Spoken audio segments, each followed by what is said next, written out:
Today we will learn one trick about profit and loss. So observe this question. The loss on selling an article for 500 is equal to profit if the article is sold for 900. ఇక్కడ రెండు selling ప్రైస్లో ఇచ్చారు.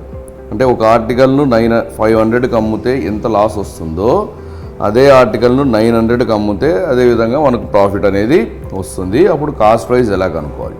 ఇక్కడ రెండు selling ప్రైస్లు ఇచ్చాడు కాబట్టి ఒకటి 500, ఒకటి 900. ఈ 500కు 900కు డిఫరెన్స్ ఎంత ఉంది? 400. ఇక్కడ లాస్ ఈక్వల్ టు ప్రాఫిట్ అన్నాడు. అంటే లాస్ ఎంత ఉంటుందో ప్రాఫిట్ కూడా అంతే ఉంటుంది. సో లాస్ 200 ఉందనుకోండి, ప్రాఫిట్ కూడా 200, because 400 is the total thing. Now what is the cost price? Cost price అన్నప్పుడు సెల్లింగ్ ప్రైస్కు లాస్ యాడ్ చేస్తే 500 ప్లస్ 200 700, లేదా సెల్లింగ్ ప్రైస్లోంచి ప్రాఫిట్ను తీసేస్తే so 900 minus 200 is equal to 700. So రెండు విధాలుగా సాల్వ్ చేయొచ్చు. ఆన్సర్ ఏమవుతుందంటే 700. ఈ విధంగా ఇది ఒక profit and loss related trick.